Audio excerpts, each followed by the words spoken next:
Hi, Sharon Danley here with another 2-minute tip.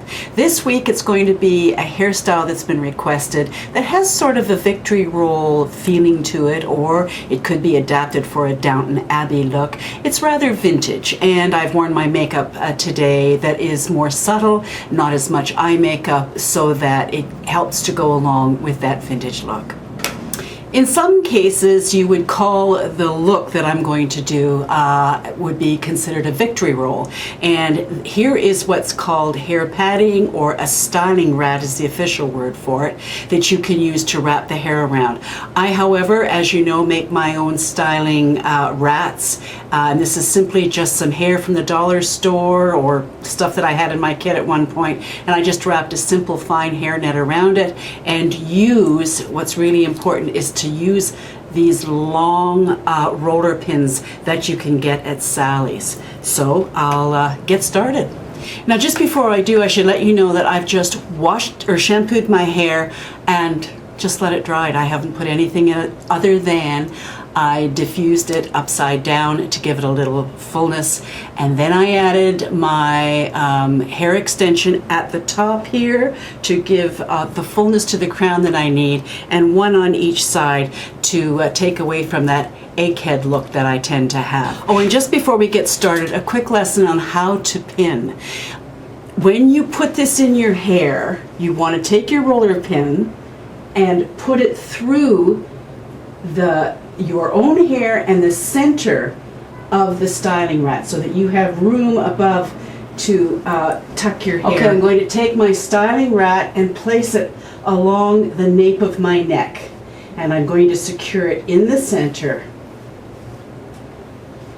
Take a look to see if I've got the shaping the way I want and the fullness the way I want, and I think that's okay.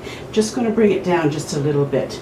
Then I'm going to put a long roller pin at each end underneath just to secure it.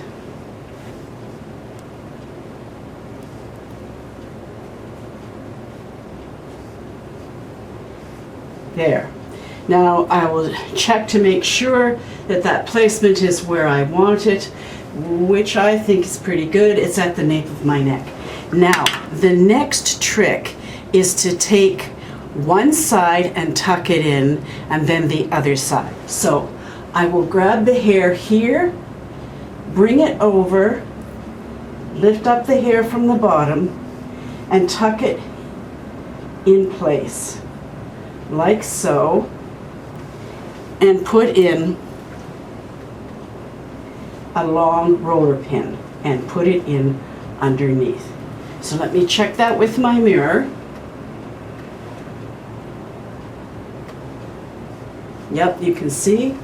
So then what I will do is take a look at the front and see if that is sitting where I want it to. I think I'm going to do a little lift here and here. I'm not going to worry about this. I may tuck it in, I may let it out, or now whatever. I'm going to take the other side and just lift it up and over and tuck it in till it feels like I've got it all in there. Then I will simply secure that and check in my mirror to make sure it's the way I'd like. Okay, I've got some ends that need to come out, to tuck in. So then I take a look at the front again, and I may pull some down because I don't want it too tight, because I want more of that Downton Abbey look.